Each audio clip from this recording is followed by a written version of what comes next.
오늘 우리는 골로새서 3장 15절로 17절까지 말씀을 통해서 범사에 감사하는 삶이라고 하는 주제로 함께 은혜를 나누기를 원합니다. 오늘 본문은 구원받은 성도의 삶의 근본 원리에 대한 교훈의 말씀입니다. 사도 바울은 골로새 교회 성도들을 향해서 성도의 삶의 근본 원리는 감사하는 삶을 사는 데 있음을 거듭 강조하고 있다라고 하는 거예요. 우리를 보고 그리스도인이라고 말하고 우리를 보고 성도라고 말을 해요. 성도는 거룩한 무리라고 하는 거예요. 그리스도인이라고 말할 때 우리는 그리스도의 사람이라고 하는 말이죠. 그리스도가 내 삶의 주인이라고 하는 말이에요. 그런데 그 그리스도인이라고 말할 때, 성도라고 말할 때 그 성도의 삶에 나타나는 특성이 뭐냐? 그것은 감사함이다라고 하는 거예요. 내 입에 입만 열면 감사가 나와야 되는데 입만 열면 불평이 나오고 입만 열면 원망이 나오고 입만 열면 욕하고 입만 열면 다른 사람을 비난하는 말이 나온다. 그러면 내 명칭과 나는 걸맞지 않는 사람이다 라고 하는 거예요. 성도라고 말하는데 그 속에서 툭툭 튀어나오는 것은 원망 불평이에요. 그게 아니고 내가 성도라고 말할 때 성도를 통해서 나타나는 것은 감사여야 된다라고 하는 것입니다. 감사는 행복과 기쁨의 원천입니다. 따라서 우리가 인생을 감사 속에 산다는 것은 그 자체가 행복입니다. 하나님께로 향한 은혜의 보답입니다. 이에 사도 바울은 마음의 감사함으로 하나님을 찬양하라 라고 말합니다. 무엇을 하든지 말에나 일에나 다 주 예수의 이름으로 하고 그를 힘입어 하나님 아버지께 감사하라고 권면하고 있습니다. 오늘 우리는 맥주 감사절로 하나님께 예배하고 있습니다. 무엇을 감사해야 될까요? 별로 감사할 것이 없어 보이는데 어떻게 무엇으로 감사할까요? 여러분이 평상시에 그냥 앉아 있어요. 이렇게 그냥 앉아 있을 때 내 속에는 어떤 움직임이 있을까요? 아무 움직임이 없을까요? 그냥 아무것도 안 하고 그냥 있는 거예요. 집에서 우두커니 앉아 있어요. 우두커니 앉아 있어도 내가 죽은 게 아니고 살아 있잖아요. 내 속에 있는 무엇인가 꿈틀거리면서 일하고 있잖아요. 그런데 나를 통해서 우두커니 앉아있는 나를 통해서 나타나는 것은 무표정이에요. 찌푸린 얼굴이에요. 뭔가 여러분 상한 것 같은 그런 게 나타나요. 그렇다고 한다면 평상시 내 삶 가운데 나를 지배하고 주장하는 것은 기쁨이나 감사는 아닐 거예요. 내 속에 기쁨이나 감사라고 하는 것이 베이스에 깔려 있다고 한다면 그냥 우두커니 앉아 있을 때에도 나를 통해서는 미소가 나올 거예요. 무엇인가 피식피식 웃기도 하고 뭔가 여러분 내 속에 있는 것이 밖으로 꿈틀거리고 이렇게 나오려고 하는 그런 모습일 거예요. 사도 바울이 골로새 교회를 향한 이제 권면했던 말씀을 묵상하면서 우리가 생각을 해볼 텐데, 첫째는 감사하는 생활이란 어떤 것일까? 우리가 예수를 믿는다고 하는 것은 옷을 벗어버리듯 과거의 생활을 청산하고 새로운 생활을 시작하는 것을 의미해요. 그래서 사도 바울은 앞에서 또한 전에 이제는이라고 하는 표현을 사용하고 있어요. 너희가 전에 그 가운데 살 때는 그 가운데서 행하였으나 이제는 새 사람이 되었으니 감사하는 자가 되라라고 하는 거예요. 예수 믿는 것은, 하나님 백성이 되는 것은 분기점이 있는 거예요. 그 전과 그 후, 그 전의 삶과 그 후의 삶에 차이가 있는 거예요. 그리스도를 알기 전과 그리스도를 믿고 난 이후에 삶에 나타나는 차이가 있습니까? 열심히 살고 있으나 표류하는 인생이었습니다. 미래를 알 수 없어서 매일매일 불안합니다.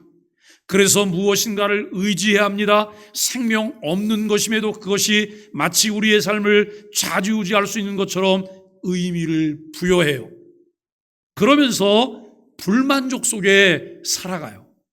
예수 그리스도를 믿고 난 후에 일어난 변화가 있다면 불확실하던 것이 확실해졌고 무질서하던 미래가 질서 있게 펼쳐지고 있다고 하는 것이죠. 여기서 우리는 한 가지를 분명하게 구분해야 합니다. 그저 교회만 다니는 것과 예수님이 내 삶의 주인이 되신 것의 차이입니다. 예수 그리스도가 내 삶의 주인이 된다고 하는 것은 전혀 다른 가치와 세계관을 가지고 인생을 들여다보게 되었다는 거예요. 교회를 다니는데도 교회 밖에 비그리스도인들과 전혀 차이가 없다면 우리는 교회 안에 불신자일 수도 있다는 거예요. 굉장히 좀 도전적인 말이에요. 교회 안에 불신자일 수도 있다는 거예요. 내가 교회 안에 와 있기는 하지만 나는 비그리스도인일 수 있다는 거예요. 여러분 어떻게 생각하세요? 나는 아니야. 나는 그리스도인이 분명해. 나는 예수 그리스도를 주로 믿고 고백하거든. 그리고 나는 하나님의 백성이야. 하나님이 나만 사랑하신다고 말씀하고 계셔. 여러분 이렇게 자신 있게 말씀하실 수 있으신가요? 그 안에 삶의 새로운 목적이 있을 수 없어요. 비그리스도인일 때 그 삶의 날마다 산소망이 넘치지 않아요. 교회를 다니고 있으나 여전히 불안하기만 하고 미래에 대한 희망이 없습니다. 그러나 예수 그리스도가 주인이 된 사람은 전에와 이제 분명한 차이가 있습니다. 전에 알지 못하던 기쁨과 평강이 마음을 지배하고 있는 것을 경험하게 됩니다. 다윗이 시편 23편에서 고백한 것처럼 사망의 음침한 골짜기를 다닐지라도 해를 두려워하지 않을 것이라고 말해요. 왜 그럴까요? 주께서 나와 함께 하시기 때문이에요. 여러분 그 사실을 믿으십니까? 오늘도 하나님은 살아계세요. 그 하나님은 전능하신 분이에요. 천지와 만물을 창조하신 분이에요. 그런데 그 하나님은 오늘도 살아계셔서 우리 가운데 섭리하고 계세요. 역사의 주인이세요. 이 사실을 믿고 고백하는 것이 그리스도인이에요. 내 앞에 펼쳐지는 상황 가운데 그 상황들을 나 혼자 염려하고 걱정하는 것이 아니라 그 상황 가운데서 하나님이 함께 하신다고 하는 것을 확신하는 사람들이 그리스도인이에요. 무엇이 나를 지배하고 있는지가 중요합니다. 어떤 세계관과 가치관을 가지고 살고 있는지가 우리의 삶에 엄청난 영향을 미치게 됩니다. 검은 선글라스를 끼고 보면 세상이 어두워요. 마음은 창과 같아요. 불평과 불만족이라고 하는 마음의 창으로 바라보면 모든 것이 불만스럽게 보이고 불만족스럽게 보이게 됩니다. 우리의 마음을 그냥 방치해두면 감사보다는 불평이 더 많이 자리하게 돼요. 여기 밖에 마당에 보면 빨간 벽돌이 바닥에 이렇게 깔려 있거든요. 빨간 벽돌이 깔리고 틈새가 있어요. 와, 그 틈새가 말이에요. 요 장마철이 이렇게 지나가는 동안 그냥 내버려 두잖아요. 그러면 열흘 한 달 사이에 그 틈새로 풀이 다 올라와요. 이 풀 누가 올라오라 그랬어요? 이 풀이 필요하대요? 이거 없어도 괜찮은 거거든요. 그런데 그 틈새에 씨앗이 심겨져서 거기서는 삐지고 올라와요. 얼마나 열심히 올라오는지 몰라요. 이거를 이제 다 긁어내고 정리를 해놓고 얼마 지나고 나면 또 올라와요. 여러분, 우리의 마음을 방치하시면 안 돼요. 잘 가꾸셔야 돼요. 계획성 있게 내 마음에 그림을 그리셔야 돼요. 감사는 긍정적이며 적극적인 사람이 사용할 수 있는 것입니다. 부정적이며 소극적인 사람은 감사보다는 불만족에게 마음을 내어줍니다. 우리의 삶을 성공적으로 연결할 수 있는 가장 위대한 법칙은 바로 삶의 밝은 면을 보는 방법입니다. 결코 감사는 말이 아니에요. 마음과 생활의 표현이에요. 감사가 있는 곳에 웃음이 있고 행복이 있고 희망이 있습니다. 여러분 옆 사람 얼굴 한번 쳐다보시죠. 그리고 이렇게 좀 물어봐 주세요. 감사하세요? 감사하세요? 라고 물어보세요. 감사하세요? 감사합니다가 아니고 감사하세요? 라고 묻는 거예요. 근데 감사하세요? 라고 누가 물으면 그때 나는 어떤 표정을 지어야 될까요? 정말 그렇다고. 내 마음에 지금 기쁨이 넘치다고, 감사가 있다고. 근데 우리가 여러분 누가 그렇게 뭐래? 뭐래? 이러면서 우리가 여러분 생뚱맞게 쳐다볼 수도 있어요. 왜요? 내 마음에 감사가 별로 없거든요. 감사가 있는 사람은요, 그 다음이 기대가 돼요. 감사가 있으면 나도 모르게 내 마음에서 신바람이 일어나는 거예요. 그렇잖아요? 그런데 감사가 없으면 아무런 기대가 없어요. 왜 여러분 우리가 기대가 없이 살아야 합니까? 우리는 미지를 향해 달려가고 있지만 하나님이 약속하신 그 길을 가고 있잖아요. 이미 하나님께서 약속하시고 우리를 붙잡아 주신 것을 잡으려고 우리가 쫓아가고 있다고 하는 거예요. 여기에 대한 분명한 확신이 없다면 우리는 감사하며 살 수 없어요. 우리가 신앙인이 되고 교회만 다니는 사람이 아니라 교회가 된 사람들이라면 마땅히 범사에 감사하는 사람들이 되어야 합니다. 하나님께서는 우리를 감사하는 자의 삶으로 초대하셨습니다. 감사하는 마음에 더 깊은 믿음의 뿌리가 내려요. 감사하는 마음에 사랑하는 마음이 더 깊게 형성되기 때문입니다. 두 번째는 감사의 방법입니다. 감사의 마음은 신앙과 관련이 있습니다. 하나님이 주신 은혜가 깊어지면 깊어질수록 범사에 감사하는 것이 가능해집니다.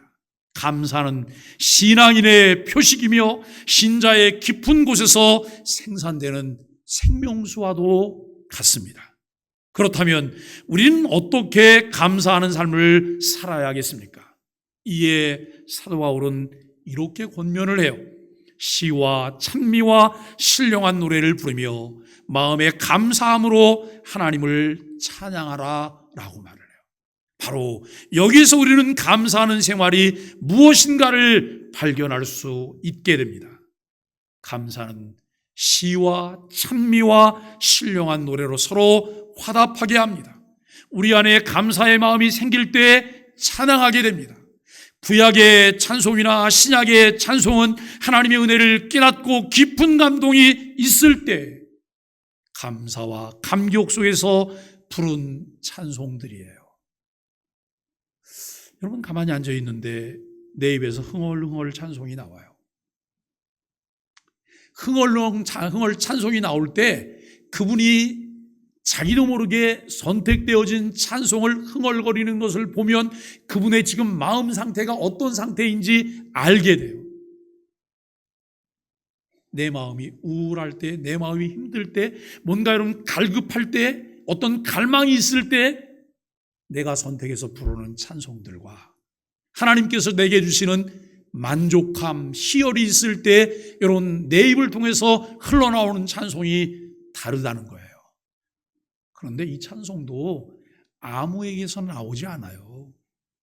늘 말씀과 묵상하며 하나님 말씀과 함께 동행하려고 하고 주님을 평상시에 찬양하던 습관을 가진 이는 그 찬송이 나와요. 그런데 찬양과 말씀 묵상보다 여러분 대중가요와 드라마를 더 좋아하는 사람들은 자신도 모르는 사이에 입을 통해서 나오는 흥얼거리는 노래는 무엇일까요? 찬양이 아니에요.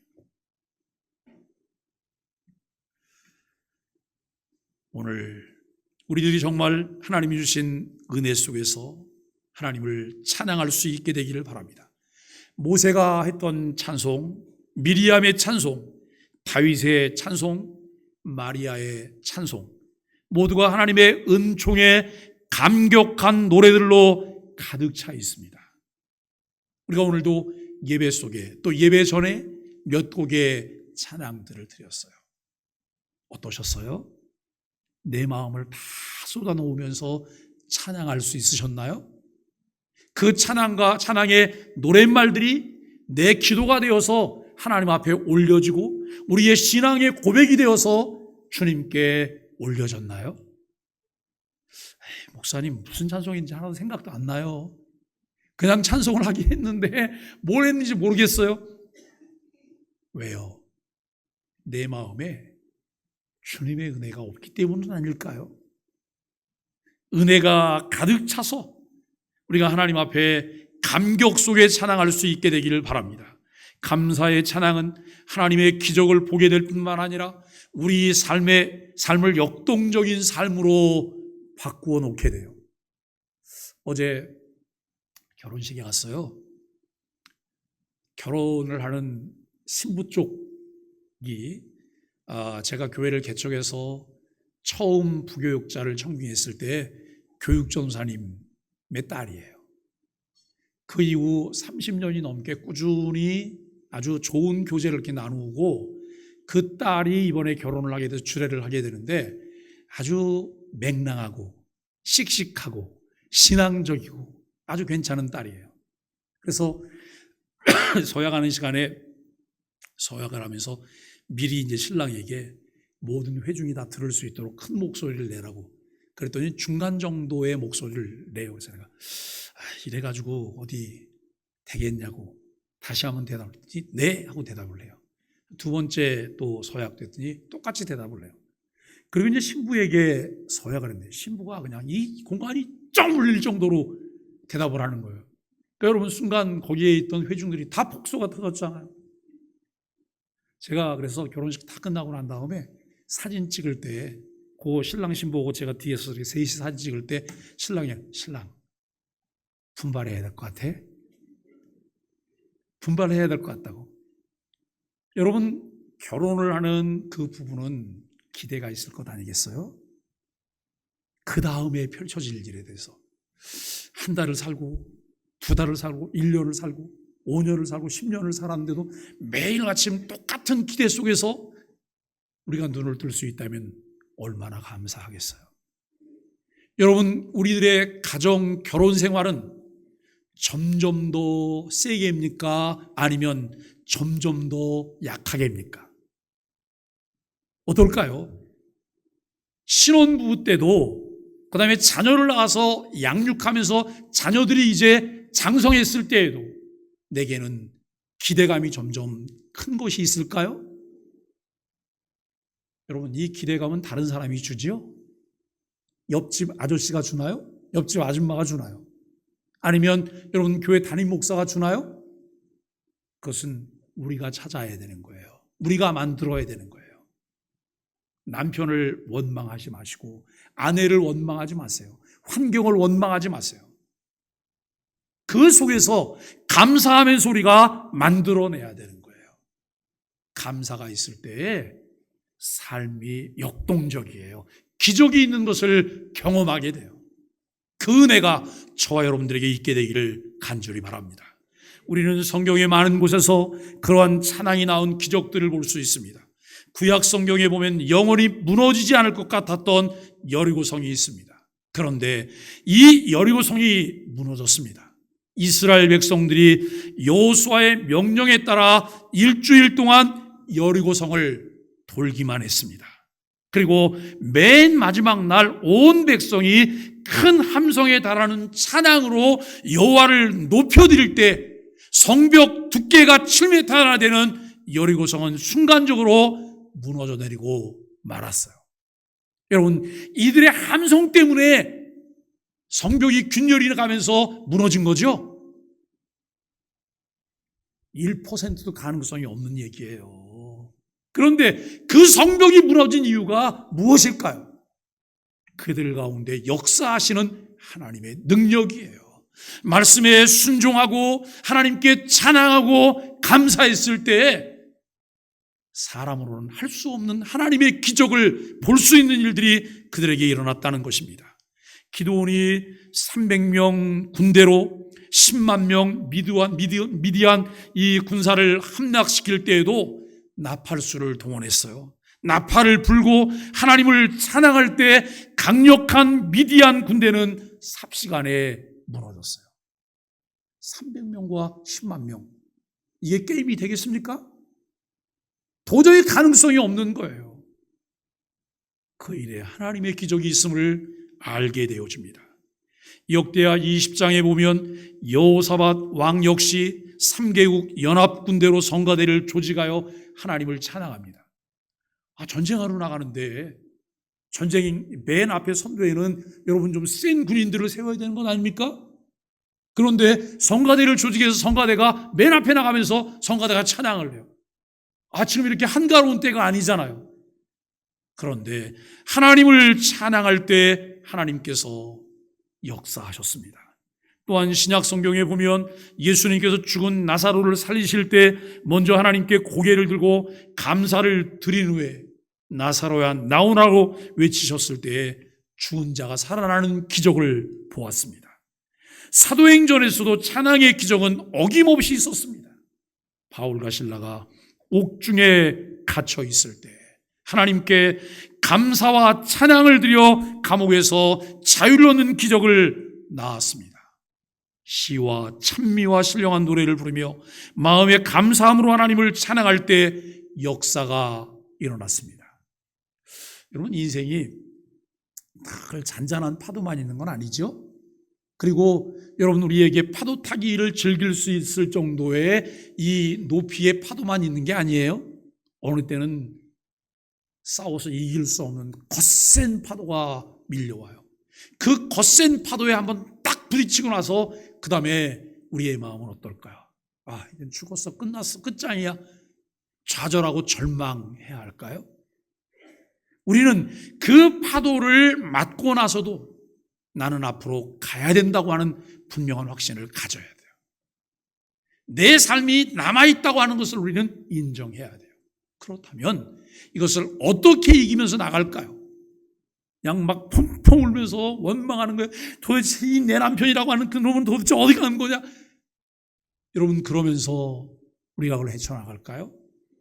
아니에요. 환경이 어렵지만 그 어려운 환경 가운데서도 나의 보호자와 인도자가 되어서 오늘로 나를 붙잡아 주시고 인도하시는 하나님께 감사하며 찬양하십시오. 그리고 그 하나님을 의지하며 살아갈 수 있게 되기를 바랍니다. 여러분, 성경이 기록한 그 역사들, 이것은 그때만 있었던 것이 아니에요. 오늘을 살아가는 우리의 삶 가운데서도 범사에 감사하며 찬양할 때 역사는 계속돼요. 염려와 근심을 감사함으로 하나님께 아뢰는 것으로 바꿀 때 하나님의 평강이 우리 마음과 생각을 지켜주시는 놀라운 은혜를 체험할 수 있습니다.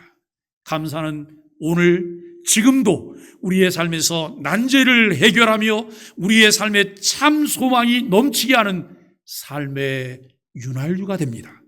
감사는 신앙인의 표식이고 성도의 신앙 깊은 곳에서 생산되는 생명수입니다. 감사하는 마음과 감사를 표현하는 것이 우리 삶의 습관이 되게 해야 합니다. 일시적인 것이 아니라 지속적이며 영구적인 것이 되도록 해야 합니다. 세 번째, 감사의 조건입니다. 계속해서 바울은 무엇을 하든지 감사하는 자가 되라고 말합니다. 이는 매사에 범사에 감사하라는 말씀입니다. 이것이 바로 감사의 조건인 것이죠. 여러분, 감사의 조건에는 두 가지가 있어요. 무엇 때문에 라고 하는 조건부와 그럼에도 불구하고라고 하는 탈조건부가 있어요. 매일 불평하고 원망해요. 왜 이렇게 불평하고 원망하세요? 그랬더니 나는 뭐가 없고 뭐가 없어서 불평하고 원망한다 그래요. 그런데 그럼에도 불구하고는 왜 그럼에도 불구하고 감사를 해요? 감사의 근원이신 하나님을 믿기 때문이에요. 하나님이 내 안에 주인이시기 때문에 그렇다는 거예요. 만약 인간에게 조건부 감사가 없다면 그 사람은 짐승보다 못한 사람이겠죠. 감사는 인생의 본분인데 감사해야 할 은혜를 입고도 감사하지 않으면 배은망덕한 자가 되는 거예요. 그러나 성도에게는 이보다 더한 감사가 있어요. 그럼에도 불구하고라고 하는 탈조건부 감사합니다. 바로 여기에 신앙인의 위대한 모습을 엿볼 수 있습니다. 그러므로 감사는 신앙의 척도입니다. 언제 감사하느냐? 언제든지 감사하느냐? 기쁠 때만, 좋을 때만 감사하느냐? 그렇지 못할 때도 감사하느냐? 바로 여기에서 그 사람의 신앙의 수준을 가늠할 수 있어요. 우리는 성경에서 역경 중에도 감사하였던 사람들을 만나게 돼요. 다니엘과 욥과 바울이라고 하는 사람이에요. 다니엘은 죽음 앞에서 변함없이 하루 3번씩 예루살렘을 향한 창을 열고 기도하며 감사하던 생활을 멈추지 않아요. 자기를 모함하고 죽이려고 하는 이런 여러분 일들이 진행되고 있어요. 그리고 실제 그것 때문에 이제 이 모함으로 인해서 그가 사자굴 속에 던져져요. 그러나 전혀 그런 것에 아랑곳하지 않고 자기가 해야 될 신앙적인 자세를 지키면서 하나님께 감사해요. 왜 그럴까요? 여러분, 다니엘은 하나님을 믿었기 때문이에요. 하나님을 신뢰했기 때문이에요. 결국 다니엘은 사자굴 속에서도 그 사자가 그를 해치지 않는 이것을 경험하게 됐음을 성경이 말하고 있어요. 여러분, 욥은 재산과 자녀와 건강을 다 잃어버리고 낙심천만에 빠질 수밖에 없는 가장 최악의 상황에서도 그는 감사를 놓치지 않아요. 욥은 그 엄청난 고난을 통해서 여러분 많은 것을 얻게 돼요. 전에는 내가 죽게 대하여 귀로 듣기만 했는데 이제는 내 눈으로 직접 주를 보았다고 고백해요. 그 결과 욥이 잃었던 것을 갑절로 보상받게 되는 은혜도 그가 누리게 됩니다. 바울은 필립보 감옥 중에 여러분 갇혀 매맞고 상처받고 쓰리고 아플 때도 낙심치 않고 찬송과 기도로 감사했습니다. 사실 이 바울은 필립보 감옥에 갇히는 것 자기의 의사가 아니에요. 바울은 신라와 함께 소아시아 지역으로 선교를 하러 가기를 원했어요. 그런데 성령께서 그 길을 막으세요. 그리고 마게도냐 사람이 환상 중에 나타나서 와서 우리를 도우라고 말을 해요. 나는 소아시아로 가려고 했는데 하나님께서 여러분 유럽으로 가게 하셨어요. 그래서 유럽으로 가서 복음을 전해요. 점치는 귀신 들린 여종을 만났는데 그가 너무 불쌍해요. 그래서 여러분 그에게 명해서 그 귀신이 그에게서 나오게 했어요. 그런데 이 점치는 귀신 들린 여자가 얼마나 용한지 그 점을 잘 치는 거예요. 이 귀신 들린 여자가 고통당하면서 점을 쳐주는 것은 아는데 여러분 그 점 쳐주고 나면 돈은 누가 받아요? 다른 사람이 돈은 다 일을 취하는 거예요. 그런데 귀신이 나가고 나니까 돈 벌 수 있는 기회가 없어졌잖아요. 그래서 바울과 실라를 고소하고 그들이 감옥에 갇히게 돼요. 억울한 일 아니에요? 하나님께 할 말이 많잖아요. 하나님, 기껏 이루려고 내가 소아시아라고 한다 그랬는데 나를 유럽으로 가라고 하셨나요? 내가 하나님께 순종했는데 순종의 결과가 이 필립보 지하 감옥인가요? 여러분 이렇게 말할 수 있잖아요. 그럼에도 불구하고 바울과 실라는 하나님께 기도하며 찬미해요. 밤중쯤 되었을 때에 여러분 기적이 일어나요. 옥토가 움직이고 옥문이 열리는 기적이 나타나요. 하나님은 역경 중에서도 감사하는 자를 좋아하십니다.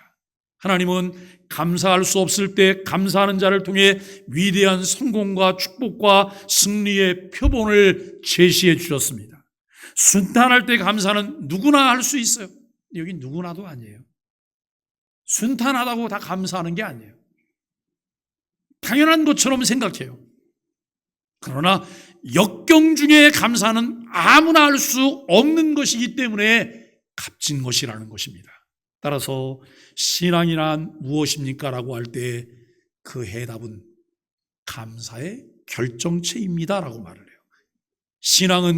감사는 곧 신앙의 핵심이고 요소입니다.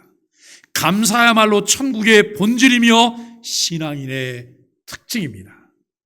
여러분, 여러분의 마음을 천국으로 바꿔놓고 싶으세요? 여러분의 가정을 천국으로 바꿔놓고 싶으세요?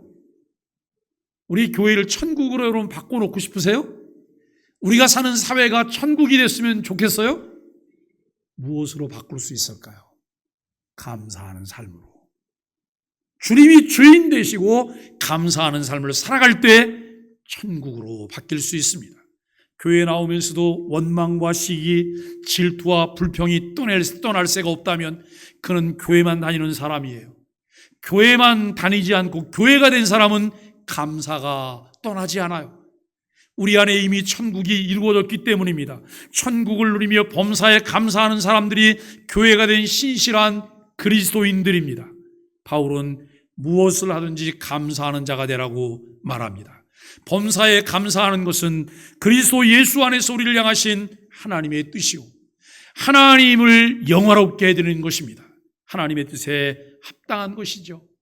여러분, 시편 50편 23절에 보니까 감사로 제사를 드리는 자는 나를 영화롭게 하나니라고 말씀합니다. 데살로니가전서 5장 18절은 범사에 감사하라, 이는 그리스도 예수 안에서 너희를 향하신 하나님의 뜻이니라 그래요. 그리스도 예수 안에서 우리를 향하신 하나님의 소원이 있는데 그것이 무엇입니까? 항상 기뻐하는 거예요. 쉬지 않고 기도하는 거예요. 범사에 감사하는 것입니다. 반대로 감사를 등한히 하는 것은 하나님의 뜻을 거스르는 것입니다. 복 있는 사람들이 감사할 수 있습니다. 감사는 천국의 언어입니다. 교회가 세상과 다를 바가 없다면 천국의 언어를 사용하고 있지 않기 때문입니다. 요한계시록을 읽어보면서 우리는 천국에서 울려나는 장엄한 찬송을 듣게 되는데 그것은 모두 감사하는 내용입니다.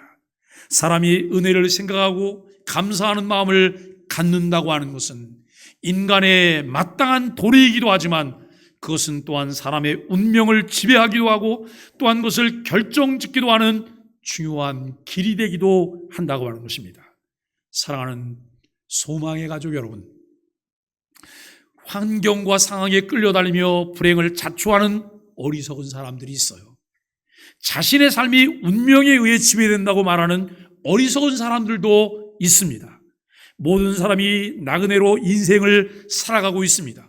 모두에게 일정한 시간이 주어졌고 이 땅에서 여행을 하고 있습니다.